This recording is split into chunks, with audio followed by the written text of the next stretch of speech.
video, and Darryl Okay. say it. In that case, run VT.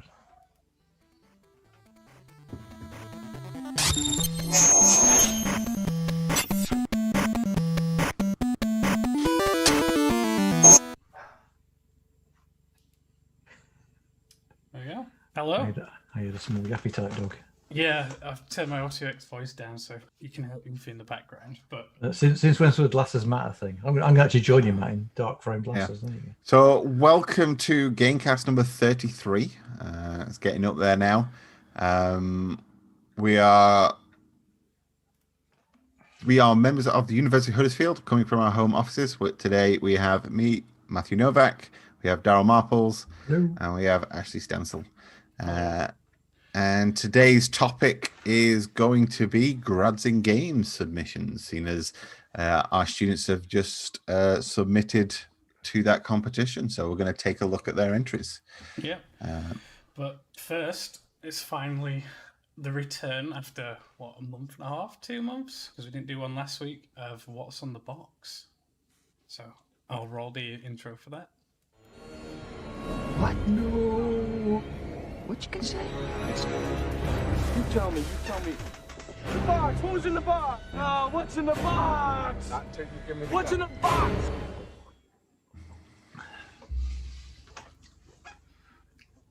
Cool. So hopefully this works. I always seem to manage to muck it up, especially when I'm hosting. So, for those that don't know, What's on the Box is just a quick little game we play every games cast, and essentially we give you the back of a box, and then the team here has to try and guess, and then you in chat as well of what sort of box or what the game is, not the box. So I think this week I'm first. It's a pretty difficult one, this one, I think. So, set in the rural Midwest US, a hero embarks on an epic journey that spans across the US. Protagonist Jake sniffs out a sinister plot involving the kidnapping of Miss Peaches. That's all you've got to go with.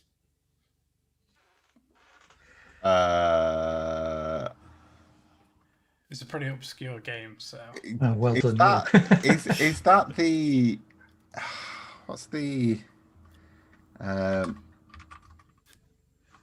my god, what's it called? The Death Stranding. That's not Death Stranding, is it? It's not.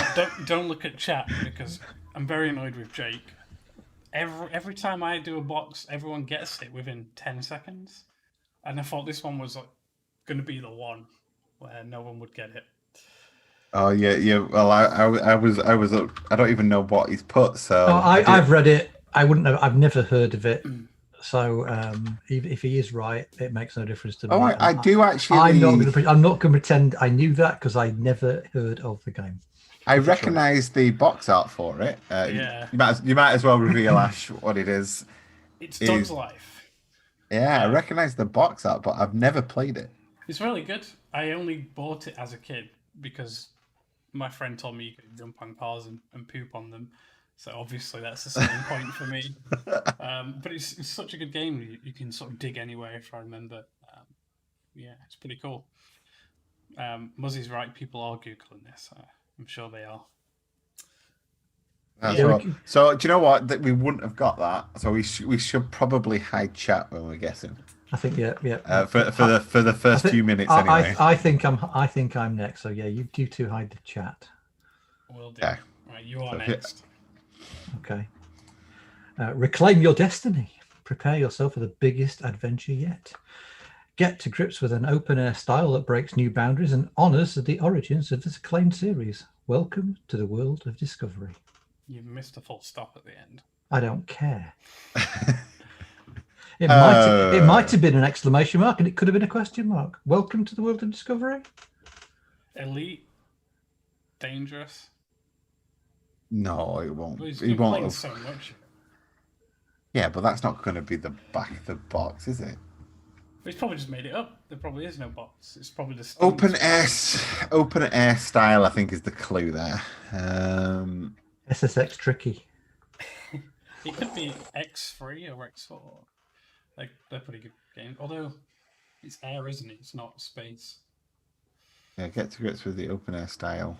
The open air style of what? Yeah, it says Anonymous Origin. Yeah, it was that. But if this is the actual back of the box, it does not say anything about the game. I don't get why it's supposed to be Reclaim Your Destiny as well, when it clearly sounds like a flying game, discovering planets. Or is it? It must have. You've got the Discovering Planet stuck in your head because of Elite. And I'm gonna have to. I'm opening the chat. Other games are available. You're gonna kill me when you find out what this is. Oh, chat has not put anything yet. Yeah, don't put anything, chat. Don't put anything at all. Oh, I've just seen that Jake put 400 hours in Dog's Life. That's good. Oh, yeah, Muzzie's saying No Man's Sky. But I don't know. They'd be talking about the procedural generation in I think you're definitely at your time, boys, and you are going to literally hate me for this. Well, I can kick you out of Zoom, it's fine.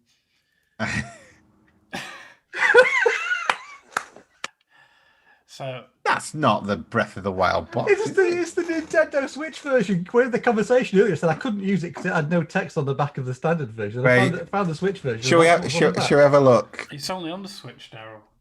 No, it doesn't. Confused. That's crazy because that's not what the back of the box says. Okay, that's mad. That's mad. All right, in that case, I have no idea.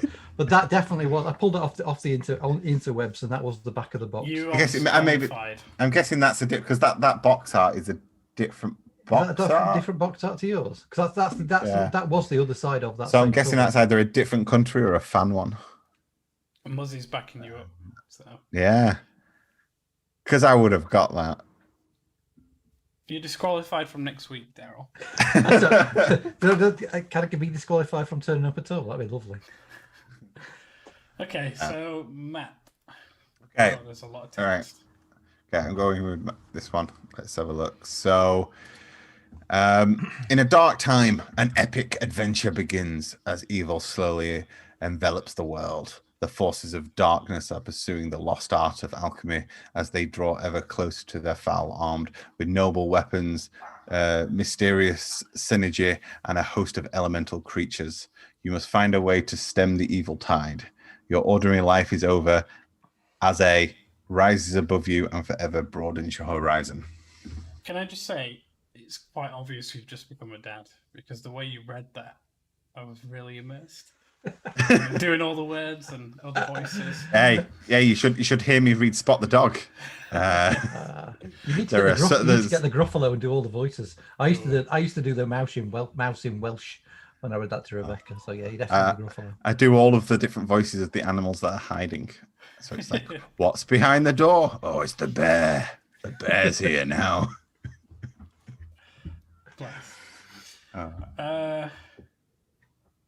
I don't know. Alchemy, Psynergy, Psyops, maybe. It's not Psychonauts. I was thinking that, but yeah, I was thinking Psychonauts, but it's not. If you're on your head, it's not Soul Legacy, is it? Legacy of Kain, whatever it is. Soul Reaver. I'll give you the clue. The biggest clue is in the elemental creatures.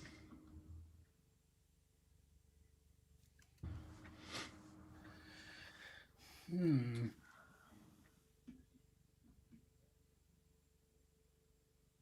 no, chat's still not got it. Newlanders. I don't know. I'm trying to think of games that have sort of. Oh, I think I might have won on this one. Got you all stumped. I have no clue. I'll give you the staring at it for ages. I'll give you the platform that it's on. See if that helps. Game Boy Advance. Oh, in that case, definitely no idea. Not at all. Let's see if chat can get it. It's an RPG on the Game Boy Advance. It's not Chrono Trigger, is it? Oh, there we go. I saw it pop up. Let's reveal Ash. Oh, I only played a bit of that. Golden Sun. I don't remember any. All the elemental creatures. Yeah, all the summons are different elemental creatures that you. I don't know. I've now got the lyrics all mixed up in my head. I'm going Golden Sun, texture like brown. Really good. Oh, in the chat saying everyone heard it. Really good little RPG. So if you're a fan of like your Final Fantasy types, traditional RPGs, your turn-based battle systems, Wait, It's really good. but the one I played it was sort of isometric, and it was a hack and slash, but it had all those RPG elements. I'm going to Google it, actually. I don't know it at all. Is that different? It's a bit like Shining Force. It's just it's basically like your traditional Final Fantasy from 1 to 6. Yeah, it's Shining Force era sort of thing. Yeah, I think. Yeah. I must have played some probably. Yeah. That's very Shining Force. I love Shining Force. I might have enjoyed that if I knew it existed. There you go. Emulator it. I got a copy of Shining Force again recently, and I've not played that. So yeah, that's not going to happen. I don't have time in my life. See, that's how I remember it, but I don't remember the combat being turn-based. Yeah, it's just a traditional turn-based, like the one above you. There, the little screenshot there. Traditional turn-based combat. It's good.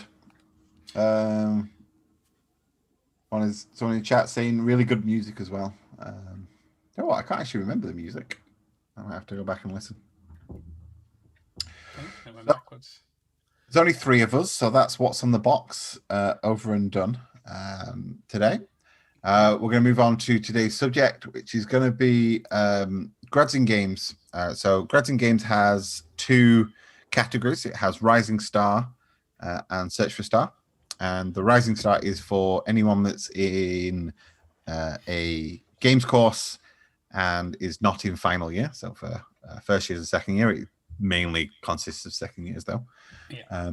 And Search for a Star is anyone in the final year of their course about to go become a graduate. And it's an international competition now, isn't it? Because there's quite a few entrants. I think it pretty much always has been. It's certainly been international. They've always had applicants from Europe, but I say it's true. It's truly, it's not just European. It's truly international. I know they've had applicants from the US and Australia previously. Yeah, I saw there's quite a few from Belgium this year that have gone in and stuff like that. But an international competition for game students to submit their work into a series of different categories and be judged by industry. And once they get through this round of judging their work, the top couple in each category go for an interview. And that's when we get to see who the winners are. But they literally submitted their final submissions just this Sunday gone. So we were having a look on Monday morning at those that managed to submit. We had quite a few of our students working and attempting to get some things finished. It's very obvious that some didn't manage to finish in time, so didn't submit, but those that did, congratulations. Well done to you. It's quite difficult balancing university work and a competition at the same time. So it's great to see so many entrants. What we're going to do in this session is we're just going to go through and have a quick look at who submitted.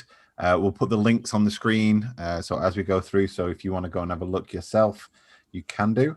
And we've got the different categories are character, environment, VFX, animation, and programming. And we actually had a couple of entrants to the programming this year. And I think Josh is in the chat as well, which is what he was one of the entrants.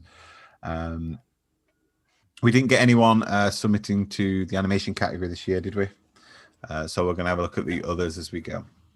So I think what's important to note as well is this competition is they get given a brief, so they can't necessarily use sort of university work. So a lot of them have been doing their uni work alongside this as well. And even if they don't win, they get sort of industry sort of feedback on it as well. So people active sort of in the industry right now.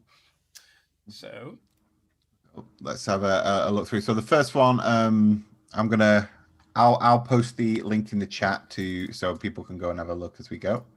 Thanks. I was trying to copy it and then realised it advances to the next slide. So because you've already got them open, so I'll do that. I have. So this is how many we had in Rising Star. So that's second year. I don't think we had any first years this year enter into Rising Star, but these are characters. So you can see we had quite a lot of our second years enter the character category. It was quite surprising actually because there was. I'm quite curious now. I'm just going to have a quick look at how many submissions to the Rising Star category. There were 36 for the second year one, and 1, 2, 3, 4, 5, 6, 7, and 10 of those are our students. So that's a pretty good ratio there. Yeah. So shall we jump into the first one while you? Yeah. So there you go. So I'm going to start posting these in the chat now. So there's the link to the full entrance, so you can go have a look at everything, every university, and every course that work has been submitted. But we're going to have a quick look at what got submitted through this. So where are we starting, Ash? Who are we starting with? Just working down the list. So I think we've got Ray's first.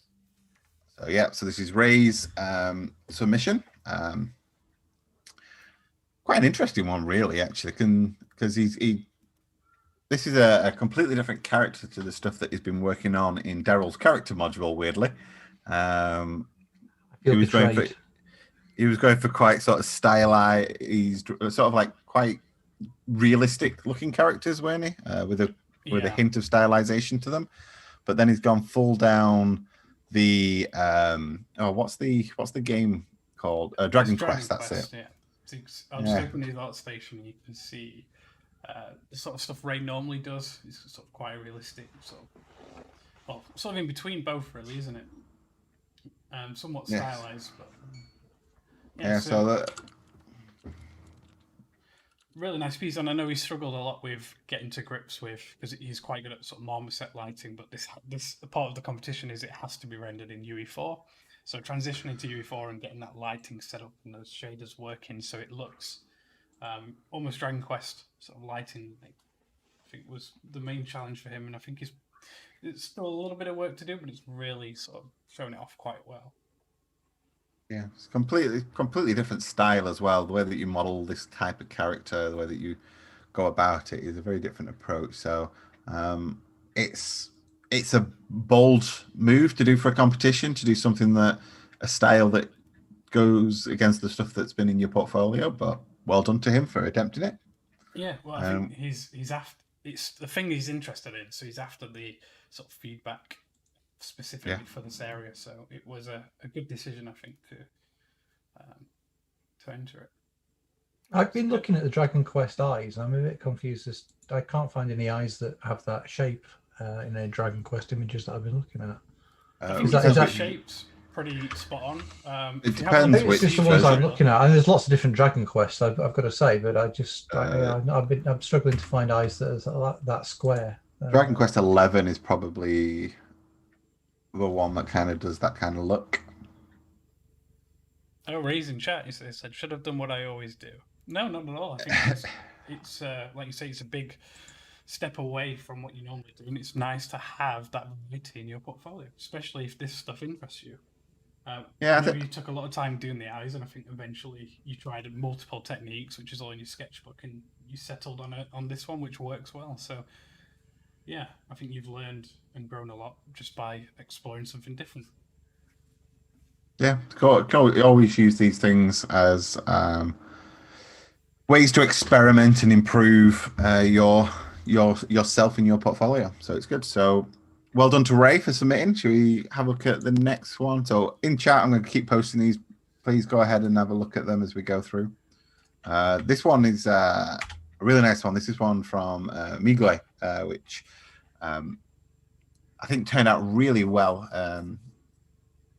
for the final renders. I can't see your links in chat. So I don't know if they've been called out or something.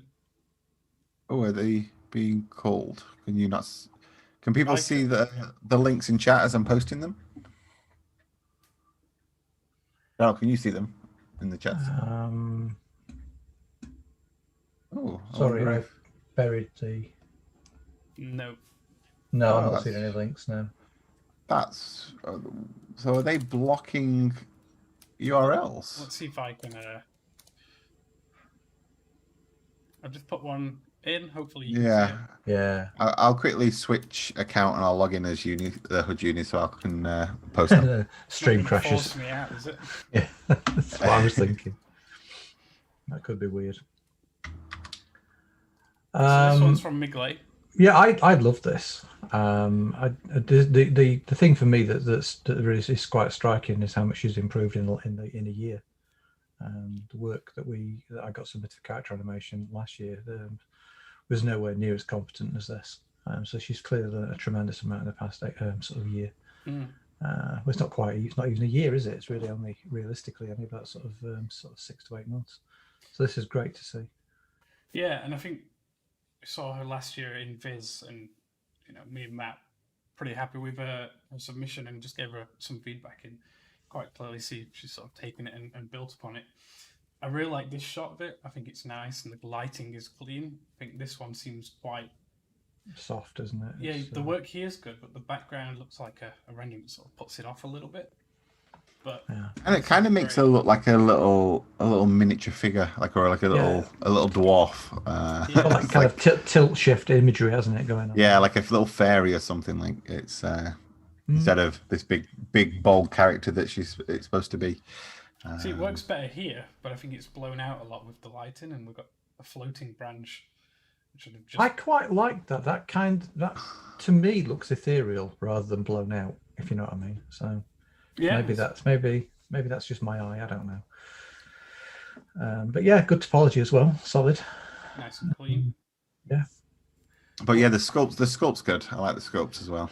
For me, it's the shading. I really like the subtlety of the shading in the ears and the face, and the fact that there's a marriage between the two. I mean, sculpting intricate details like on the wood staff sort of splintering off, and the little lumps on the ear for the hair is always difficult.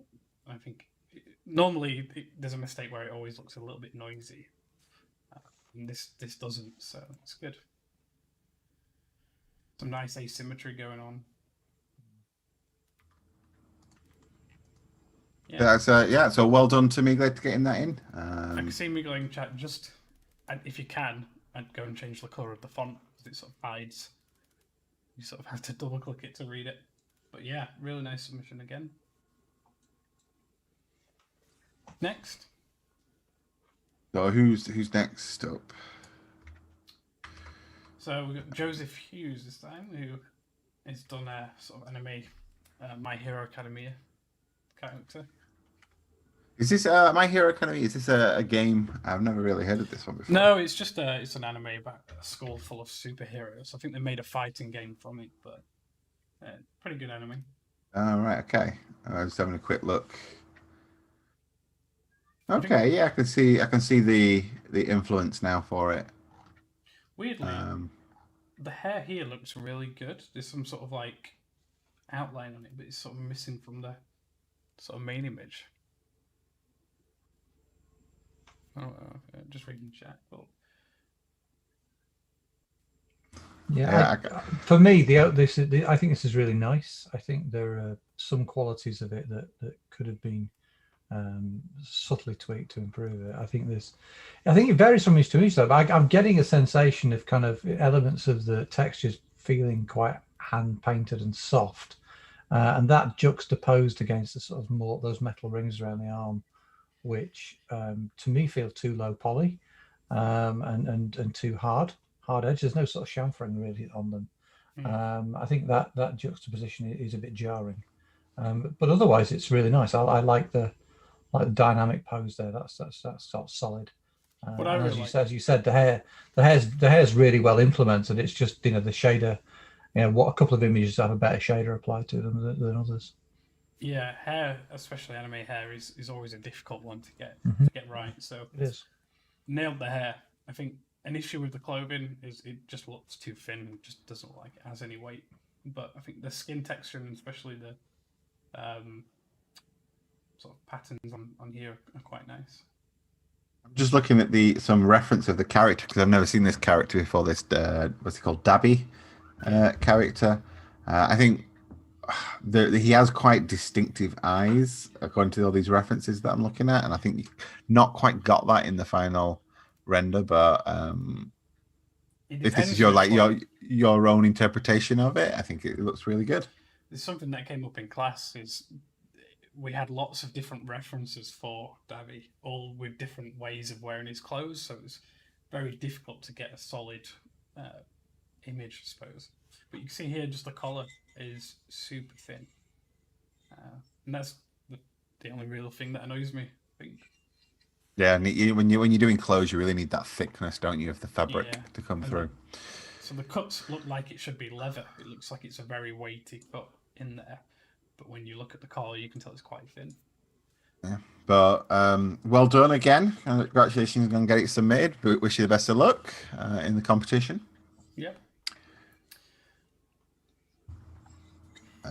Is this Elijah next that we're going on to? I think it is, yeah. So Elijah's done this goblin character.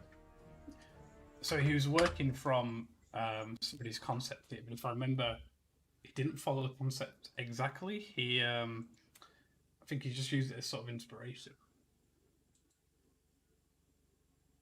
I think the things that come across as in this wireframe, especially, is just the density of it, and it needs probably a cleaner retop. If you're going to be critical about game dev and getting this character ready for game dev, is that like the pants are just far too dense, and that pickaxe is far too dense. It needs a much cleaner. For me, it just makes it so hard to read when you incorporate triangles. It's just like a lot of this is quadded, and then the character itself just has the tries, and it's jarring. Beyond that, I think you're absolutely right, Matt. There's way too many polygons in a lot of this mesh. So I'm guessing this is just a Z retopology. Z retopology. Yeah, Z remeshed version of it. Some of it maybe, yeah. I'm not sure. It's difficult to tell on some of it, but I think quite a lot is just a quick Dynamesh or a retop of it. Which, again, if we're talking game dev here, we've got to be critical from that perspective. But there's some really nice elements to it in terms of just the facial details that are coming in there and the shapes that are being produced.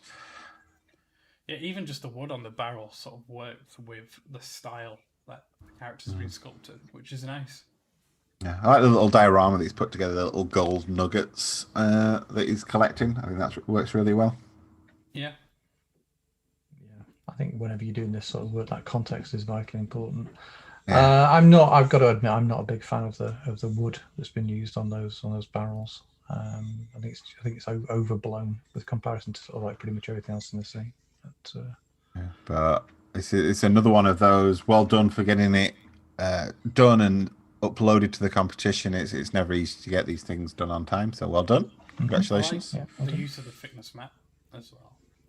Yeah, I think now I've seen the little light on the top of his head. There are some renders where he's actually got a light emitting, but the actual light itself doesn't actually glow. So you can see he's got a cone of light coming off it to the left, but it doesn't actually illuminate. So there's no glow map, there's no illumination map on that. So that just looks jarring when that light isn't actually illuminated. Yeah, Miguel says it hand painted. I'm going to guess it's not, and it's Substance Painter with a good use of sort of thickness maps and other mesh maps, but I'm not sure yet. So there is a sketchbook which sort of goes through the process. So it's really good to go and have a look at some of these sketchbooks, because that's the key important bit. That's how you know how these things have been made and put together. Especially actually when we get to the final years, there were some of those sketchbooks that definitely you need to read through. Yeah, some good technical stuff. Cool. Let's move on. Let's go to the next. We've got a lot to get through. We don't want to be here for hours and hours. Yep. So I believe this is Etty's, right? Yeah, the Miles Morales one. Yeah, I think it is. Which is quite a bold thing to do, an already existing character and do your interpretation of it, because you automatically judge it on the original source. Yeah. So many people recreating it from fan points of view, and not being awful to Etty, but they've got years and years and years of experience of sculpting, and they just want to, a couple of hours on a weekend, just make a tribute to their favorite Spider-Man. So it's always hard to try and do something interesting and really make it stand out from the others. I think here the way he's rendered it within the film, I think, Into the Spider-Verse, really nice render. Yeah, Yeah, I think the rendering's probably my favourite part of this. It's just it's really bold. It works in context. It's only when you really start to analyze the sculpt, and moreover, I think the posing in some regards that you start sort of like find those little niggles. For me, it's the wrists. I'm yeah. There's this shot here that really sort of emphasizes how thin his wrists are, and it's on the sort of compositional third line almost. So your eye, rather than sort of looking here, your eye almost goes straight through it. I think this hides it well. Well, it's like leading lines thing as well, isn't it? You're sort of flowing down the arm, and you sort of get to that part, or you're flowing from the hand one or the other. You always end up going through that point. The other thing is, Spider-Man lives and dies sort of like, the quality of a good Spider-Man render lives and dies on the sort of like quality of the hands.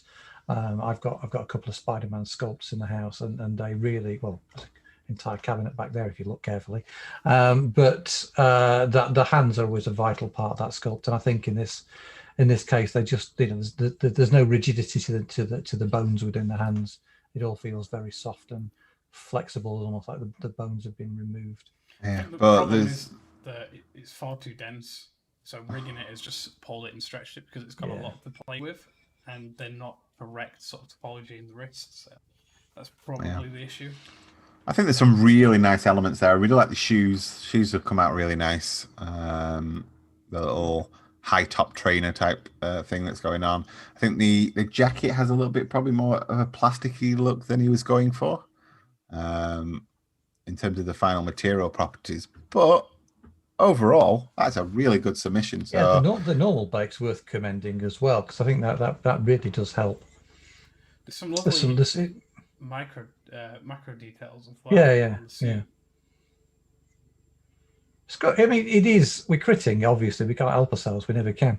But, yeah, we can't just turn around and say, "Well done, congratulations." We have to say, "Well done," but if you'd done this, and this, it might have done that better. Is that a bit of a clip right there? Yeah. A cool tip is if you just quickly chuck clothes on, just put an opacity map on your other material just to hide it and mask it. Especially if you don't want to go through the faff of removing it and re-skinning it. And I think it's also if you look at it from that particular angle, you can see that the red around the eyes just it doesn't quite catch. It doesn't have the sort of depth it's required. There's a piece that fits outside the lens on top of the mask, and you'd expect to see that ridge raise. It doesn't. It's kind of in line with the rest of the mask.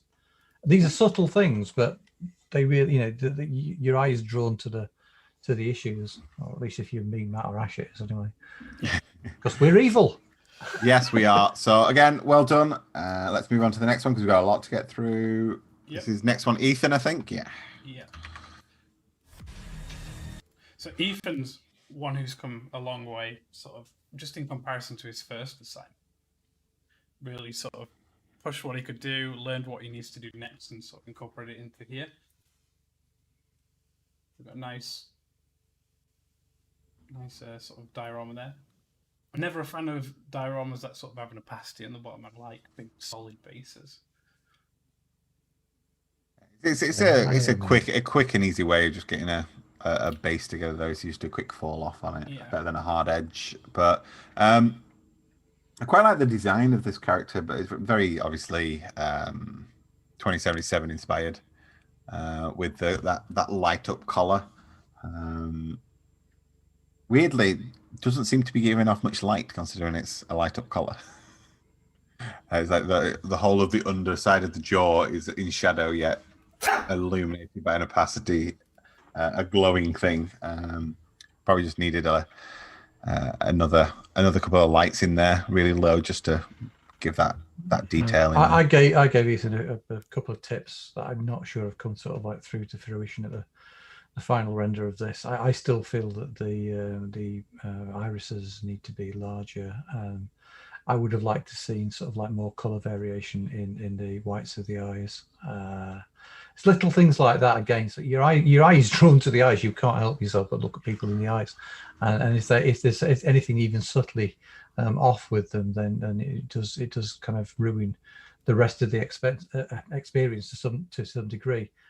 This is I think it's a lovely piece of work. Ash and I had a chat about this previously, and we both agreed that I think we'd both given Ethan the similar sort of feedback that we didn't like the blue screen with the text on it. I didn't like the quality of the screen itself. I didn't like the typography. I didn't like the way it tied together. So yeah, it's just little things like that. I think the character would have been better off without it to some degree. Yeah, I've not played Cyberpunk, so I don't know whether that's something that he's borrowed directly from the game. If he has, that's totally fine. But I wasn't a fan. We can make a joke and a meme about how this is much higher quality than the final release game. It's low hanging fruit. That. What annoys me about this submission though is I know Ethan's put in a lot of work for getting fabric properties correct and those close-up details, and this is the only close-up he's got, and he's missing showing off all of that detail he's put into the leather and the gloves and the t-shirt, because he had a pattern on there and it sort of faded away over time. So hopefully that went into his sketchbook. Fingers crossed. Cool. Yeah, I think you're right, Dal. The eyes are always the key, and they're really hard to get right, and so it's always the first to critique as we go. But I mean, the thing is with this, it's that the competition isn't over. I don't think there's any harm with, we're giving a little bit of feedback here. I don't think there's any harm with anyone going back and readjusting a few bits and pieces. And if they make it through to the final, then there'll be a portfolio review. And if they can say, well, I've already fixed X, Y, and Z on these, I think that's a major win. Yeah, and I think also you'll be getting feedback from the competition as well. So if you take that into consideration and do those tweaks, that's even better. Yeah, perfect portfolio pieces here. So next up, we've got Caden that has tried to do a realistic character, very sort of. I didn't notice this the first time. The mouth is sealed together. Just on the sculpt, but I think what the thing I like about this is that he's done a really good job of the hair. The hair has this really thin, floaty quality to it, which is actually really difficult to do in hair planes. So I think he's done a really good job of the hair there. There's something about the softness this has rendered that makes me think of a waxwork. I think overall the structure of this is a bit peculiar. It's quite top heavy. Yeah, it's got like super broad shoulders and then tiny little ankles. Yeah, but it seems to taper all the way down, almost like it's flying towards you. So it's there's something a bit off with the whole sort of structure of it. His chest is very square. I think it's happened because he was going to pose him in sort of the iconic sort of as he's flying with the staff, and it's very much a tapered sort of shape. Yeah, there isn't. Yeah, but that taper comes from perspective. You don't sculpt it in. That's a wrong way of reference, maybe. Yeah, wrong way of doing that. Also, I'm not getting any weight from the from whatever it is he's holding in his hand. It seems to be made of helium. There's no bend in the elbow. It's still in A pose though, isn't it? The character. Is it? Go back to the full. Yeah, it's still A posed. That's why. Is it? Oh yeah. Do you know what? Because that hand's closed, I assumed it was rigged and posed. Is it closed? Yeah, the hand's closed around it. Yeah. Oh, so he's kept it in A pose, but just closed the fingers. That's what threw me off. I hadn't twigged it as A pose because of that. But there's some really nice detail from an anatomical point of view. Is that he's got most of the key features all in there. You can see the veins under the skin. There's some really cool bits and pieces going. You can see the tendons. You can see the veins. I mean, these are sort of under normal circumstances, I would say this is only sort of things you see in sort of like really strong, sort of like top of the class level work, and yet with all of that, the beautiful hair, the beautiful sort of attention to detail when you get in close, the overall silhouette and structure of the character is off. It's a shame. Again, it could be fixed. I think. Yeah, I think this is definitely one of those that Caden should go back and just continue to work it for a portfolio. I don't think it shouldn't be going on your portfolio in A pose at all. It should be properly posed and rigged and presented, and going back and make some of those little tweaks and changes ready for it. I'm sure all three of us would be more than happy to sort of support you through that process. Yeah. Cool. But yeah, seeing it in class, he did have a really good understanding of anatomy and sculpting those muscles up. Yeah, no, it was very evident. Really, really solid. Cool. So next we've got Roxana's. Is this the only one? Yeah, so we've only got one image we can make bigger. I think the rest are in the body. Yeah, so this is one of those things that actually it's really dark. It's going to come across really dark on the stream as well. You have to look closely for the detail because there is actually a really good character in there, basically just hidden by poor lighting. Yeah, and I think the design and the research that went into making this was phenomenal. She even went as far as sort of creating and designing the sort of ancestors that sort of came before them, and the sort of poses and why they're that way and how the feet work. So the sort of limbs are a little bit different. Yeah. So really good sort of design going into it. Some nice other poses here. It's just a shame I can't click on them and sort of see them in all the glory. Yeah, and again, it's just far too dark. I think this is one thing that a lot of students do. They think moody and nighttime is dark. Well, actually, there's a huge amount of light if you get it correctly and you render correctly. Just look at any movie. Is that the nighttime scenes are usually, unless it's a horror film and they're deliberately trying to hide the monster in the shadows, is that you can clearly see everything about what's going on. Yeah. Good examples are things like the Hobbit films and Lord of the Ring films. There's a lot of nighttime shots in there, but you can still see the ogres, you can still see the orcs, etc. Yeah, I think having this.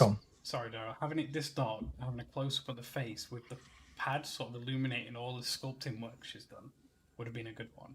But some really good sort of subsurface scattering on it. You could use finger smart. Sorry. I hope the sketchbook does it justice essentially for the competition. And again, it's all kind of something you could work on and play around with and fix. Just a good lighting rig that then you can apply a solid lookup table to is always a good way of working with that. For me, I think the fingers need a tremendous amount of work. Sort of the weighting of the rigging and the sort of the restructuring. So you once you bend say an elbow and it removes some of the sort of thickness and weight from a limb, then you need to sort of like dial that back in using skin morphs. But simple fixes like that make a big difference.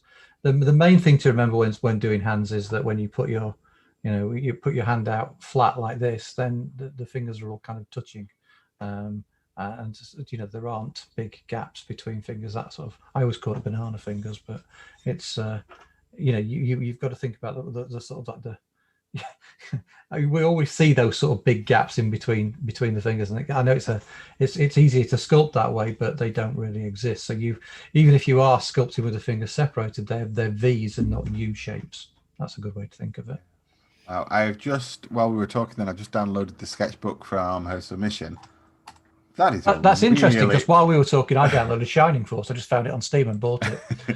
That is a really nice sculpt and a really good texture. Yeah, definitely. I 100% go back and relight that character. It's not doing the work you have done there justice at all. It's literally the number one feedback. Scrap those renders. Go back and do them again. Yeah, and no doubt. In the words of Daryl. No. I've never said it out loud. Well, I felt like I was the comedy version of Nigel Farage then. No, let me speak. Moving on, we've got Jacob next. So I'm really sort of pleased with this, just because the first assignment, in September, I think this is the first time Jacob started looking at characters and didn't know anything about anatomy and proportions. And granted, I don't think he got anything he was happy with after the first assignment, but his sketchbook was fantastic. It sort of outlined clearly everything he'd learned, all the tools and techniques and processes and the pipeline, and he really used that and sort of branched out into using that now into sort of more stylized. So I'm quite pleased with the sort of progress he's made here. Again, only one clickable image, which is a bit of a shame.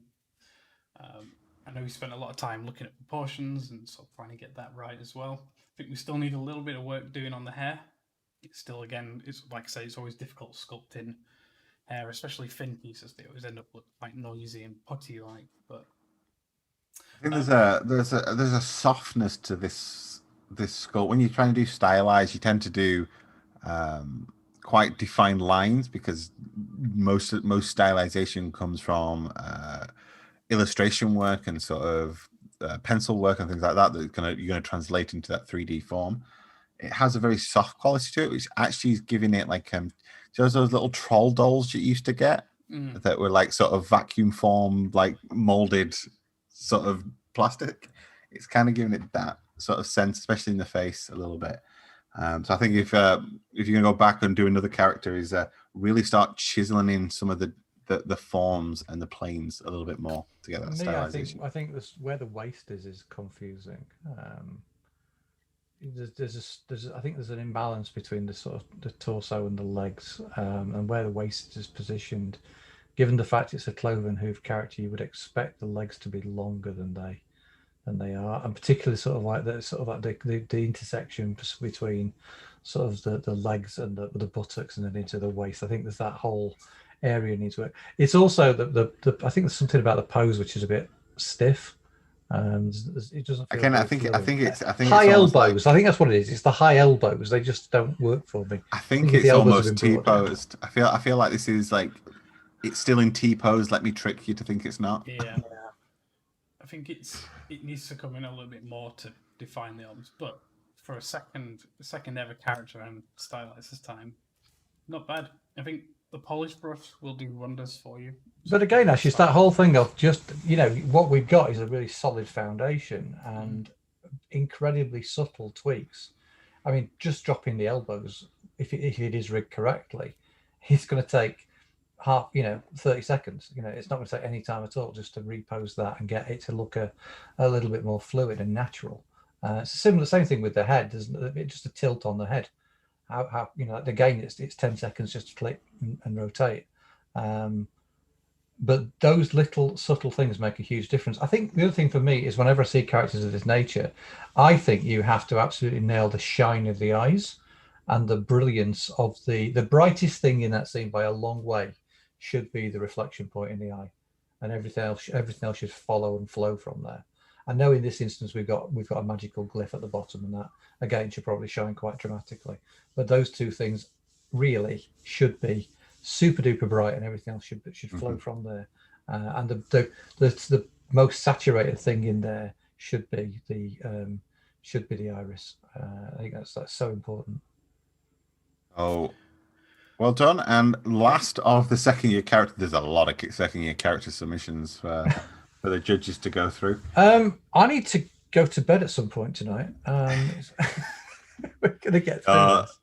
So let's go. This is who's this one? This is Morgan Crossley's. Oh yeah.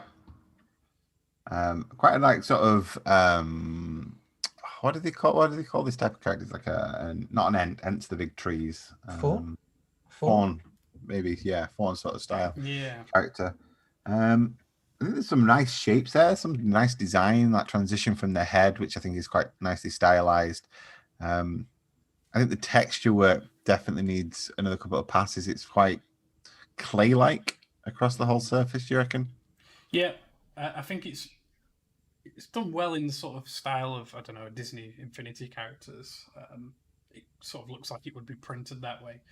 I think the design's good. I'm a little bit disappointed just because I had a chat with him before submission, and we've got all these cool things planned, sort of the little spirit in here with particle effects drawing it in, sort of trimming the nails as though she was looking after herself, and the bark showing, and a lot of some cool ideas just missing.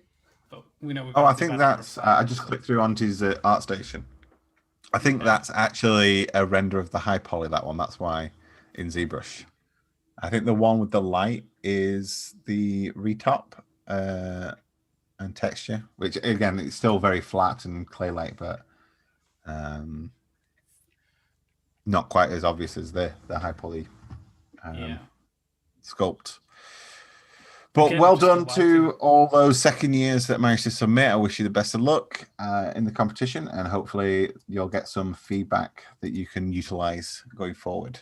The next category is the environment, which has very few submissions in comparison to the character. It looks like all of our most of our environment guys in second year didn't manage to finish what they were doing. There were some really good pieces, weren't there, being worked on from like Bailey and some of the others that was really promising, but just obviously didn't get it finished in time. But 2 did manage to submit. We had James, who I think more of focusing on little props and pieces like that more than a full scene.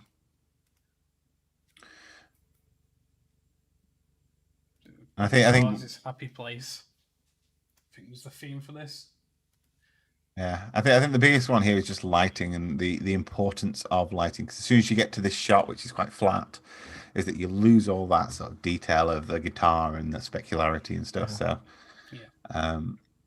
there's some nice prop work going on there, but it needs to be presented in a way that actually showcases those props.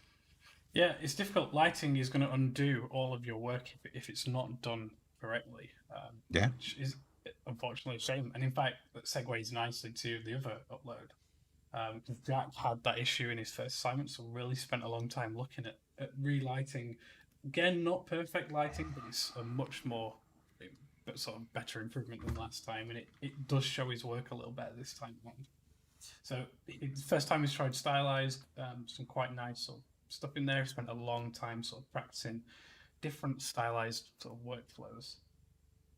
Yeah, I think this is for me, this is a perfect example of going too big. Like, this is a large room, and he said if he just scaled it down and focused on a corner, focused on a smaller little piece, and spent more time on those props and the lighting and the presentation of a smaller scene than trying to fill a big scene, which now looks a little bit empty, especially like this. The floor looks a little bit weird because it's so large and tiled. And I kind of agree with you, Matt. I think what he's got in a context of a game is perfectly reasonable. I think the problem for me with this is the uniformity of repetition of the floor and the walls and the ceiling. Just breaking that up, just having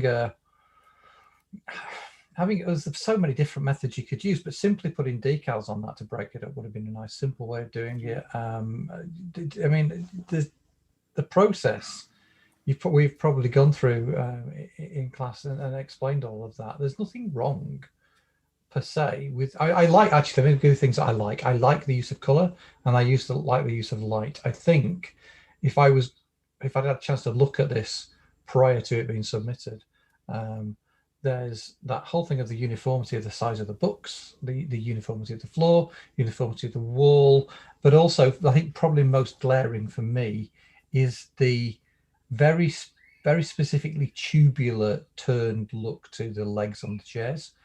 It just doesn't feel right. If they just tapered, or they did something more interesting, or had maybe more turning in them or something of that nature, or look more carved, one or the other. But it's just the fact they look like they're cardboard tubes. It just throws my eye off completely.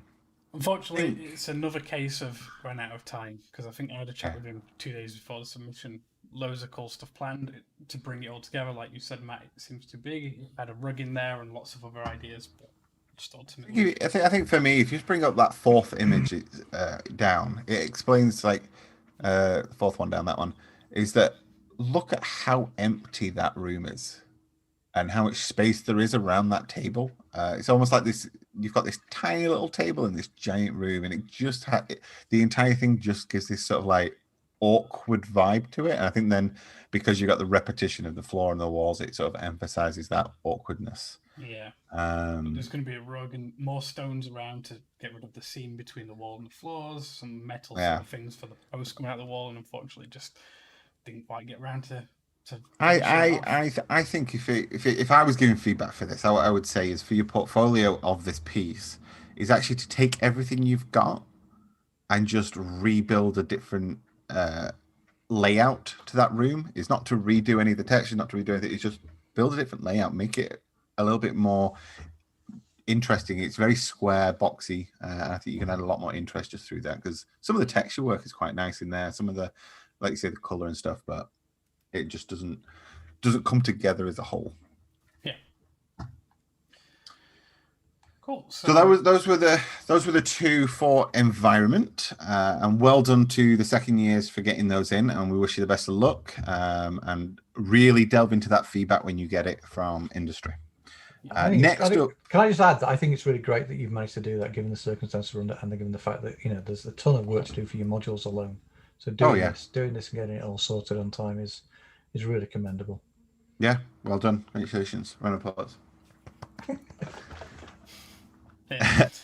So next up actually is ones that we're not going to be able to show too much. What the hell was that noise? I don't know. Do you need to sorry. I think I might need to. Yeah. God knows what that was. Well, we'll just talk while Daryl sorts out what's happening with that. We got a couple of programmers submitting. I'm just going to do... It's hard to find a name for this. This is Nat's work.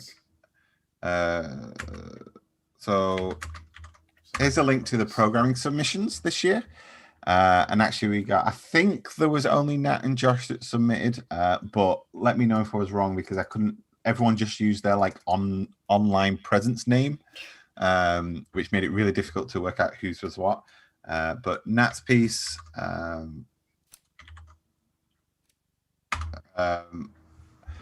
is there, and I encourage everyone to go play these and have a look at them.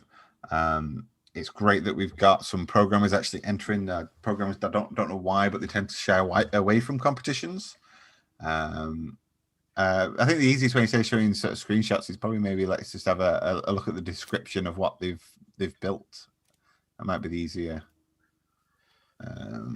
Yeah, so navigate your agent out of the depths of despair. You're his eyes. So I'm guessing you control in two laptops at once, one with a live feed and one with sort of blueprints, which is kind of cool.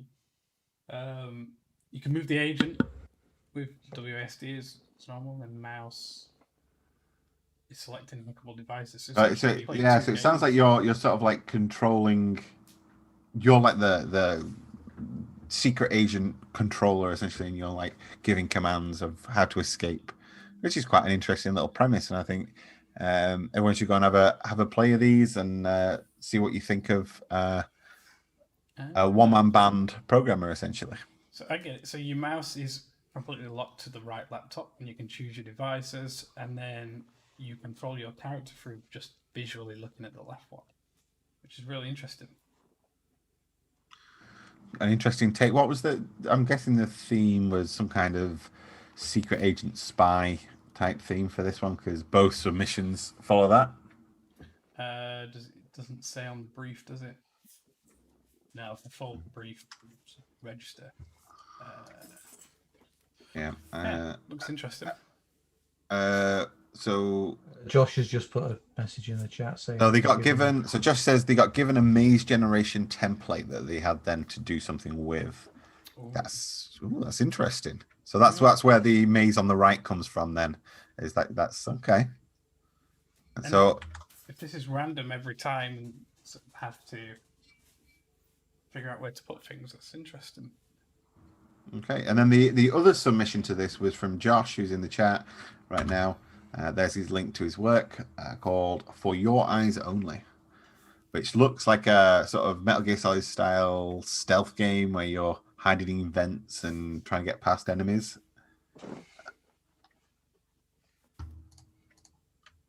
And by the sounds of the feedback that I saw in the chat is that people were liking it on the Discord when he shared it the other day. I think... Oh, go on. No, I was just going to say, it's one of those cases where I can't tell. Oh, there's a trailer. I'll play that. Because it's got the programmer art, which obviously is completely fine, but I struggle to understand. So you sort of like got a camera that snaps as you get to the corner, which is quite cool, and sort of transition into the vents. Reminds me of Alien Isolation, sort of heart-stopping moment. It's more Metal Gear Solid, isn't it? With the enemies, the AI on a default path that they just walk back and forth on their path, and I'm guessing that they have a cone of influence for seeing you or hearing you. The camera works interesting. Have you done anything to the camera? Or is it just default sort of? No, looking at collision? this has to be custom camera Yeah, script. it's sort of panning to focal points, Yeah. which is good. That's quite good. It's like keeping focus on stuff that you would need to focus on corners, which is really useful. Okay, yeah. So that little bar, then I'm guessing that was a delay on whether they saw you or not. Very sort of stereotypical cone of influence is that if you're just outside the cone but in their field of view, you'll have two cones. One that is, if you're there long enough, it'll detect you, but if you're in the primary cone, it'll detect you straight away. I'm going to guess that's what he's doing there. Definitely some camera work, because when he was in the vent, he sort of peered around, which looked really cool. Oh yeah. Interesting. Is this? I'm guessing this is all C++ driven as well, which is quite good. I would presume so with Josh. Cool. But yeah, definitely go on. I've posted both of those in the links in the chat. Go and have a play of these and see what they've been working on. But well done for the programmers. Yeah. Nice to see programmers enter, like you said. So now we move on to the final year one, which has a whole host of different type of work here. And actually, for the final years, it's all about getting that portfolio to an industry standard quality, that sort of graduate quality level, and to demonstrate that. So with Rising Star, it's all about showcasing that you're learning and you're improving, and you're showing a potential for the future to be something. For the search for a star category, it's no, let's demonstrate where we are. And actually, we're only halfway. It's quite interesting that they do the submission for grads now, considering we've still got several months left of students developing a portfolio of work. So it gives them time to reflect, I suppose, and incorporate into the next assignments and learn from the reflection that they sort of implemented, I suppose. I don't think really, for most of our grads, they don't really get cracking with the polish of the portfolio until they've graduated. What they do in the modules is great work, but that final polish post-graduation really does sell the whole skill set for them. Yeah. I think quite nicely, quite a lot of our final years this year are jumping in earlier than normal, to getting that portfolio together. So first up, we've got Lauren. So I'll just post in the chat as we go. But Lauren's character is sort of Persona 5 inspired. Just while you're posting that, I think, like you say, it is all about portfolio and showcasing your work. And I think this itch.io page is a fantastic way to show what she's done. We've got fader examples, small little GIF, and then we've got, saw it earlier, where is it? Sort of blend shapes, which I'd love to see character artists sort of doing. Yeah, I think Lauren, for me, has really come on leaps and bounds since, especially in this final year. She's really pushing herself to experiment with new techniques and new processes. So like this one was on the surface of it seems like quite an easy test, like, oh, we're just going to do this anime style character, but actually to get that shader to render in UE4, so she had to build the shader, she had to get the character built in the correct way, get it to look and feel correct in terms of lighting and texture. And then also went one step further and went, okay, well, let me rig it, animate it, pose it, do blend shapes. I'll build an environment. I'll do all of the making it look like it belongs in the game with all of the UI elements that go along with it. A piece of animation, I mean, well, you can play it, Ash, but the sort of like cutscene that she did is just brilliant. Yeah, I was just going to say that environment fits Persona perfectly. I would have. Yeah, you would have thought it was superimposed into the game. Yeah. Is it the one where she mocks up in gameplay? What terrific! So good. Like when I was critiquing this a while ago, I was like, oh, you need to put your character in the UI And she was like, I already have. I was like, oh, have you? Oh, so you have. I love that. She told me that the other day. I was like, yeah, that's a win. Yeah, it was like Pulling the wool over okay. Matt's eyes doesn't happen that often. You've already done it. So I really hope that the judges delve deep in. She's got an amazing sketchbook. Like it's like over 100 pages of just really in-depth processes, what she's gone into, breakdowns. So if anyone wants to, especially first years and second years, if you want to go and break down this character, how she's built it. I think it's also the fact that she's become really flexible as well. So I thought she was very fixated with a particular art style in what I thought sort of across first and second year, and she's really diversified in final year. I don't know whether you've got access to the other piece of work she did for me on for advanced 3D in the portfolio there, Ash, but yeah, she did just she really sort of like knocked it out of the park as far as that advanced 3D was concerned as well. So I was super happy. This one? Yeah. Yeah. So yeah, we saw that a few weeks ago. Yeah, absolutely. But it's worth sort of like, I mean, for anybody watching it, it's worth contrasting the fact that she's quite capable of turning her hand to a variety of art styles. Yeah, and I wish her the best of luck, and I hope that the judges really delve into that character. Yeah, again, sort of from a studio perspective, she's going to be easy to work with because I think we can both say very easily that she listens to the crit. She doesn't fight you when you crit the work and you say it could be improved if you do this. She just goes away and does it. Yeah, I love how also the other day she was like, "Oh, I need to do like the summon big character for it, this bear," and like day later it was like, "Oh, there it is." So she's getting faster and faster as well with what she's doing, which is awesome. I think one of the hardest parts is going back and tweaking, and it sounds like she's able to do that pretty quickly and well as well, especially on characters when they're rigged and posed, and I've got to change the skinning or weighting of this is always a pain. So yeah, she's always open to critique and feedback, and goes off and experiments. And look, you see here, she's got. Right. Weirdly, that the video is very static, and but there is a huge amount of blend shapes going into that. But unfortunately, the animation is a little bit stiff. Returning back to stop staring and having a really good look at the flow of those blend shapes. For me, I think that's probably the next stage is just learning how to make those things flow into each other. Yeah. I'm going to cough my head off in a second.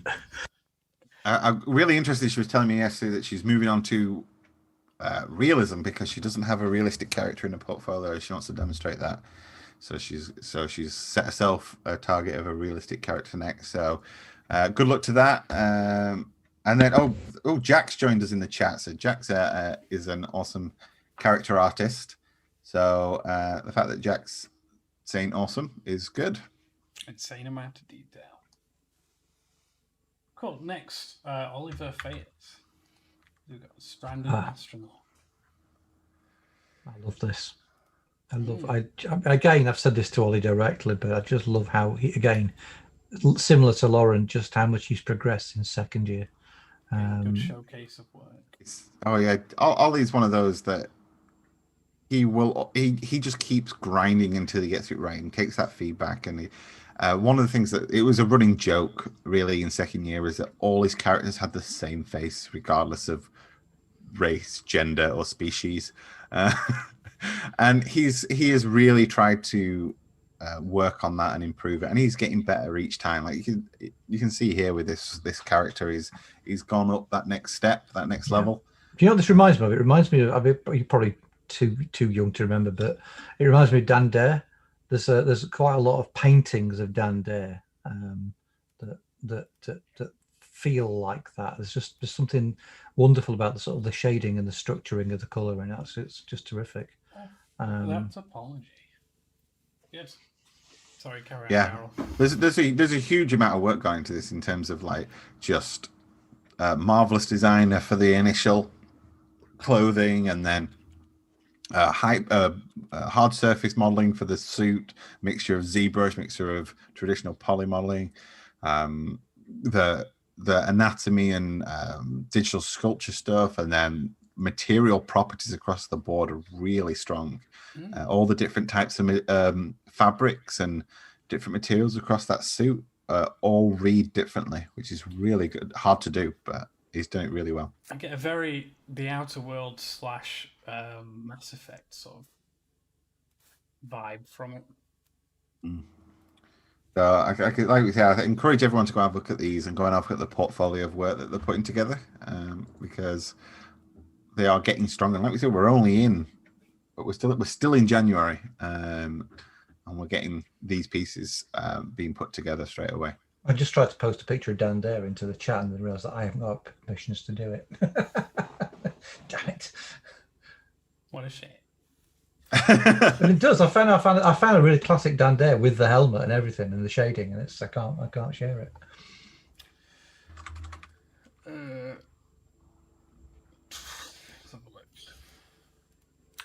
Dan Dare helmet. Okay, I see what you're going for. Yeah, but it's just there's a particular sort of like a couple of artists that Dan Dare was in comics for many years, and yeah, it's just a particular shading of it. It's just an aesthetic, but yeah. This can't be right. No, it's just broadly speaking, yeah. Not that one, no. More the one top of the screen there. Yeah. But again, it's not the same. It doesn't matter. Let's forget it. I knew what I meant. But yeah, it's beautiful. Also has shades of the Martian going on, doesn't it, as well? How you looks of it. Yeah, it does have that sort of Martian-esque vibe to it as well. Yeah. Or more like actually, what's the TV series remake? Danger, Will Robinson. Danger, what's that from? Lost in Space. Yeah. It has a Lost in Space sort of vibe as well to it, doesn't it? It's just a really nice mashup. And did he design this himself, or does he work from someone else's concept? I can't remember. Is the answer? What is nice? He's uploaded the sketchbook to. Is it issue? Yeah, issue. Issue. Yeah, I really like it when they do that, because then you can just look it in browser and have a flick through that way. Yeah. I always encourage my students to upload it to there, but only a few ever do. But I'm guessing it comes from, and maybe it is his own concept, his own design. Because I thought, yeah, he's not in the chat, is he? Some inspiration, face study. Oh, he's in the chat. He's just supposed to do the chat that he did it himself. Do you know what? I said to Worlds and Mass Effect, and they're both there. So that's actually totally awesome, Ollie. I didn't know you were actually capable of doing that. So that's awesome. Totally awesome. It is awesome that if that's your 100% your own design armor and everything, that's awesome.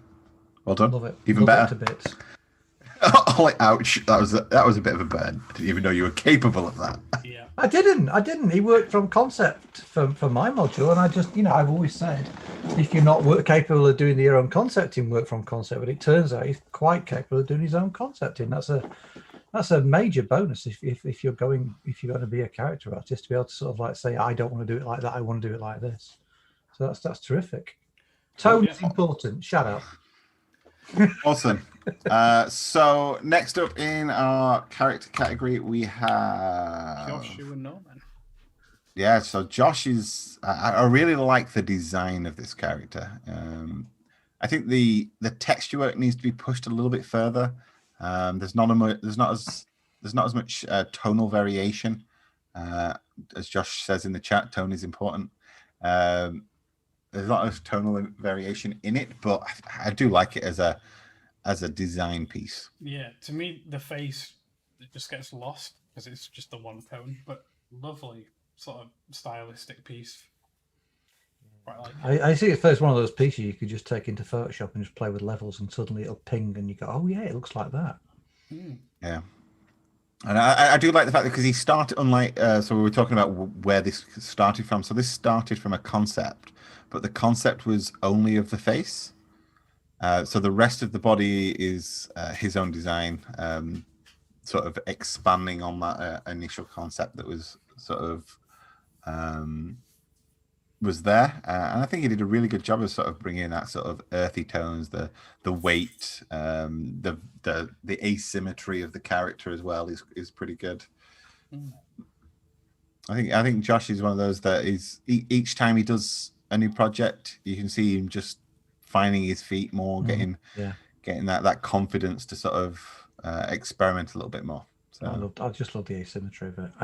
If I was going to be honest about anything about this, I don't like the interfacing of the lower leg into the foot stroke hoof. It just doesn't have enough form to it. It's just I don't know. I mean, you would expect it to go back and then forward, and because it's just vertical, it just throws my eye off. I think those are about the right size. Yeah, I wonder if because actually in his sketchbook you'll see that he did probably 4 or 5 iterations on the leg, different styles, different shapes. There was a huge amount of asymmetry in the lower leg at one point. We had almost like one which was a club foot. It kind of works with the hands. I can't see it working with the feet. Yeah, but that's why he went back and sort of ended up doing these quite similar in the lower leg.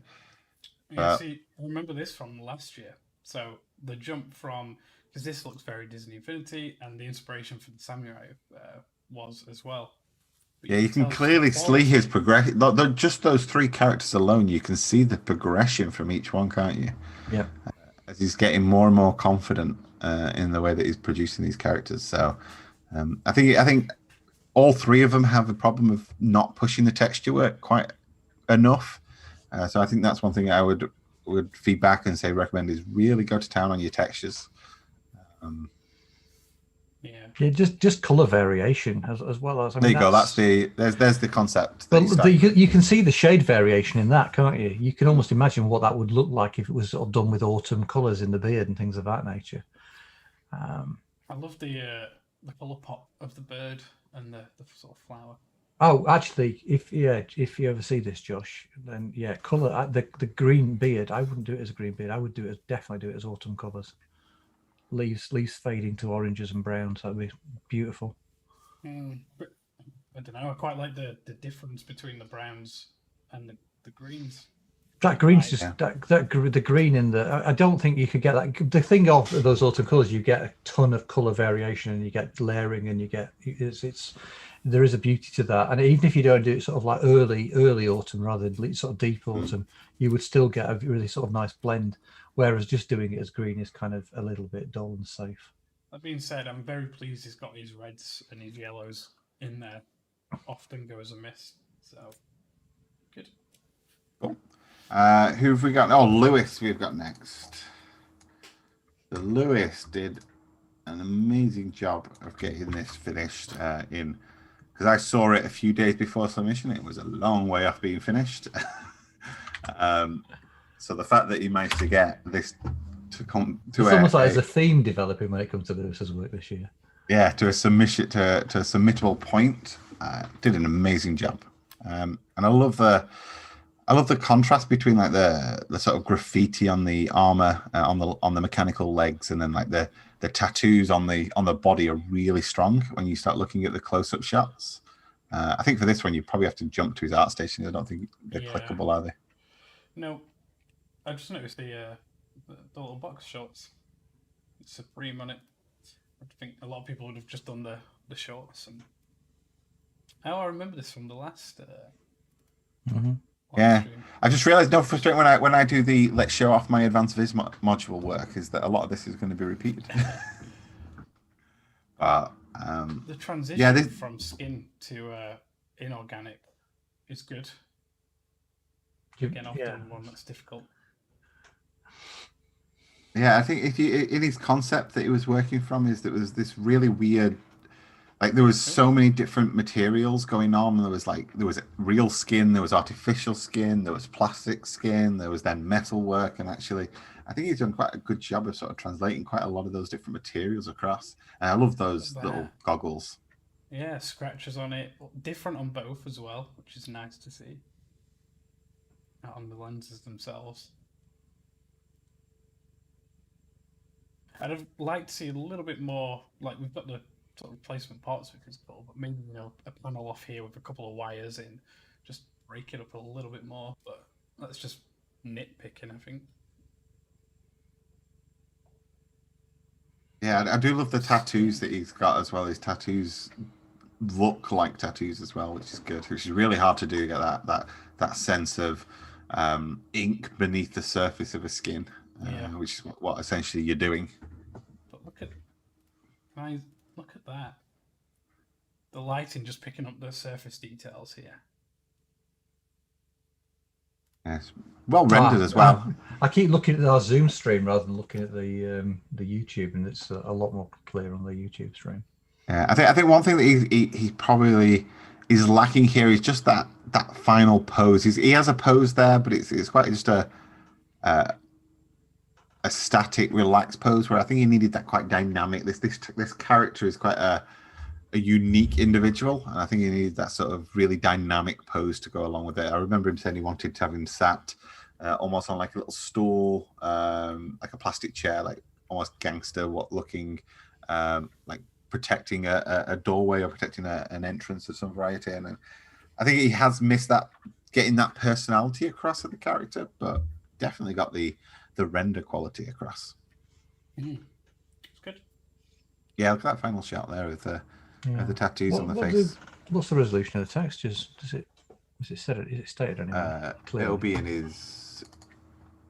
I couldn't find a sketch. He was. I know he was 4K UDIMs or something like that. Isn't no, he was doing UDIMs to start with, but I'll just have a look.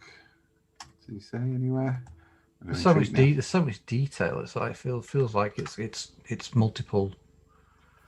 Oh, he's already put they are 4K, but I'm assuming that there's multiple 4K textures in there. I think they can. I'm going to guess there's probably 4 texture sheets there. There'll be the head, the body, the legs, and maybe just. Did we? I'm sure I saw it earlier. No. It's in his. A little weird outfit here. I know Luce is looking, so something just to tweak. Maybe it's just lighting going through the ears or something. But So now you've asked that question, I want to know the answer. So I'll find out.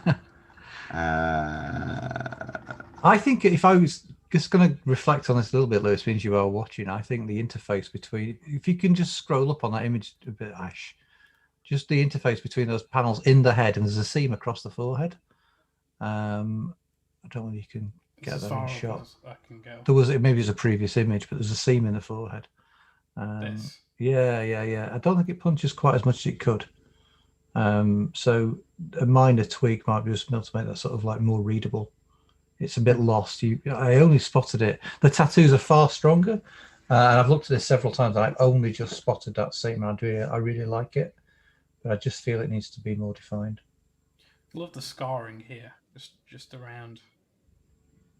Yeah, there's the more you look, the more detail there is, which is really nice. Super. Even in his sketchbook, he doesn't show the final textures, so we don't know that answer. That's a shame.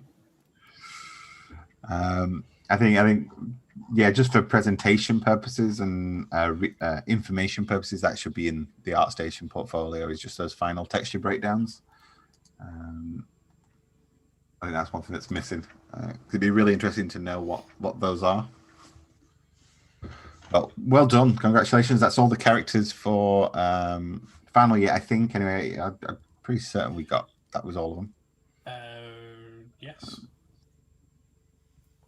So well done on submitting. If anyone wants to look at all of the submissions, which I posted the link in before, but I'll just post it again. It's a really tough category this year for the characters in Final Year. There's some really good submissions from other institutions. So best of luck to you, and hopefully the effort that you've put in pays off. Yes. Good luck. Oh, this is a long stream. Well, last 3. Because we're now on to the environment one. But it's gone really quick for me. Obviously, I'm sat here, but just enjoying the sort of work that's been put up there. Oh yeah, there's some really good work that's been done, and I think this is where we come into some really strong pieces from 3 of our students. We've got Adam, Ollie, and Chris coming up. And here we go. We start with Adam's sort of fan art of the Outer Worlds, and we talked about this one for the Advanced 3D module, so they've probably seen it quite a bit of it before. again, But I don't know if anything's been worked on since we did the last live stream. no, I feel like decals this are is still grabbing my attention and just slightly out of place. Same with this ripped thing, having it just flapping a little bit, but still, really sort of well lit, incredibly well put together. Again, it's one of the, I think I need to look at scene. the YouTube stream rather than looking at the Zoom stream, because the subtlety of the lighting is getting lost in the compression. Let's see if we've got. Oh, interesting. It's just my internet. So same stuff that was on itch.io. So I'd like to see more breakdown on this portfolio. The ones you've got, really good. Nice to see. Yeah, there was weirdly there were some of our final years that didn't submit, which I was very surprised at. The likes of Andy didn't submit as well for the environment one, which he had 2 amazing pieces. And Adam didn't submit. Yeah, there was quite a few that I don't know what the rationale for not submitting to it was, but would have done really well. But yeah, I think this is the same video.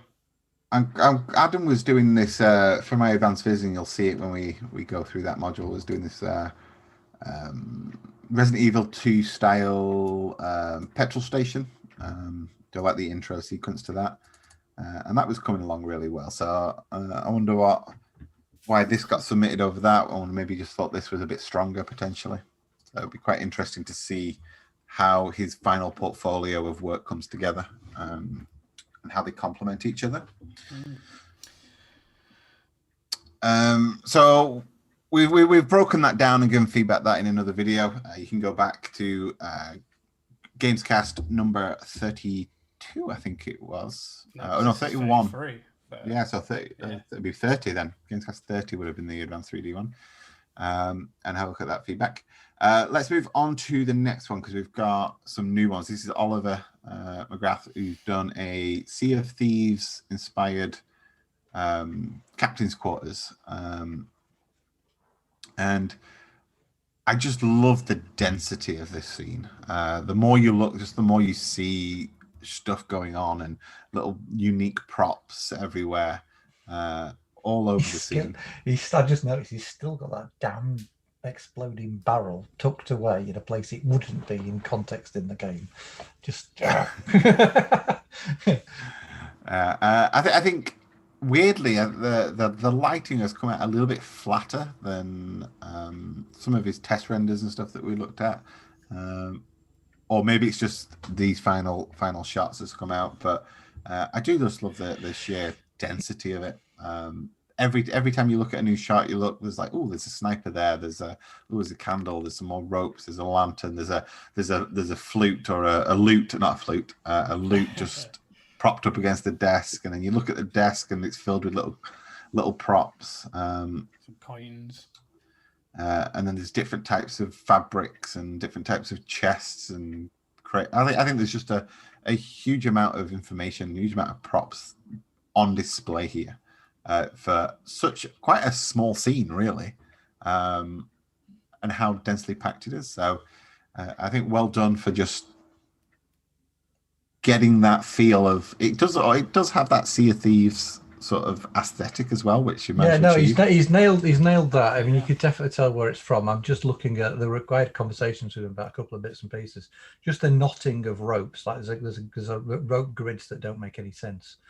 Because they're not knotted together and the barrel's been tucked away. It's just little things like I've already mentioned that if you just fix them, I'd been stacks happier with it. But it is great. I think the only thing that's gone a little bit askew is this overall quality of the lighting and moreover the depth of the shadows. I think if we just got more sort of light in the shadows, so we could see more depth in there, that I would have been a lot happier with this. But it's a great piece. I mean, being able to do so much in such a short amount of time really speaks to how much he's learned over the last couple of years. Yeah, I just noticed that. And crucially, not a tank in sight. Yeah, in joke for anyone that doesn't know, Ollie got called Tank Boy for the first 2 years at uni because all he ever wanted to make was tanks. But no, he's moved away from tanks and he's doing awesome environmental pieces. It would have been rather sneaky of him to put a fish tank in there. Hang on. Oh, there is actually.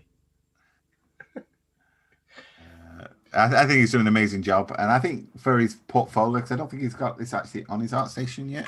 Yeah, he's not linked to it either, so I don't think it's there yet. I think just for that, when you do put it on your portfolio, just tweak that presentation, tweak that lighting a little bit more. I like it. It's good. Yeah. If you look at his ArtStation, apparently he doesn't do any work because he's got nothing there, but he does amazing work. So well done, Ollie. Yep. And best of luck in the competition. And last up is Chris's environment, which is just insane. Can I just say his description is shocking. So made in UE4, ignore file name. That's it. But I suppose hopefully it's on his ArtStation. It's on his sketchbook as well, and his ArtStation. Yeah. I think. Oh, you just play the trailer. Yes. Let's have a look.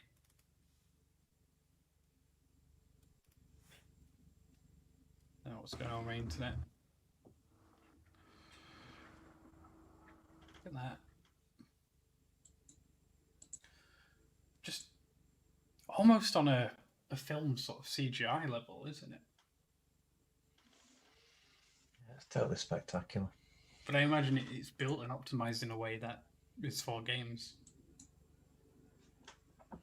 For me, there's a huge amount of tech in it. Oh, you said this the other day, Darryl. Yeah, I was just about to say it. Yeah, the one thing that would just been the icing on the cake for this is just at the last second, the shadow, soft shadow of the snout and the tips of the horns of a dragon appear in that light at the end of the tunnel.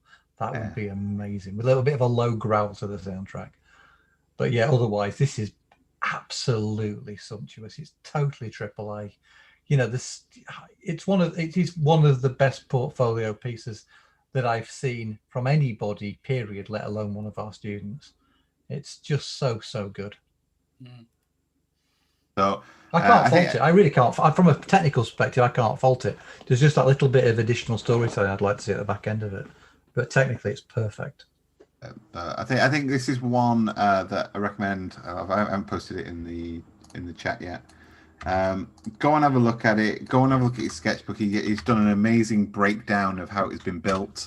There's a huge amount of technical trickery going on with all those materials and how they blend together. So I think this is just keep an eye on Chris as his portfolio. Go and follow them all on ArtStation. Yeah, why has he not got a job already? It's just. I was talking to him. He's got interviews. Has he already? Yeah. Yeah. Okay. I think the blending as well. Yeah, that moss is beautiful. So we're gonna finish there on Chris's portfolio of work, and go and have a look at some of these others in the competition. For the first years that are watching, hopefully this is inspiration now for you to push yourself and get yourself ready for next year to enter that Rising Star. The ones that have entered Rising Star this year, thinking about, okay, cool, so I've done an awesome job this time, but obviously that quality bar needs to go up drastically for final year. I'm going to continue working, improving, learning new skills, learning new techniques. I suppose what it's worth noting that we know we've got quite a lot of the final years in here. There's also talk to us more about not grads in games, about Game Republic, because that's at the end of the academic year. It's ongoing. I think some of the work here is easily capable of winning prizes at Game Republic. So. Let's just keep on polishing. Let's see where we are in a few months' time. Yeah. Thank you for joining us on the live stream today.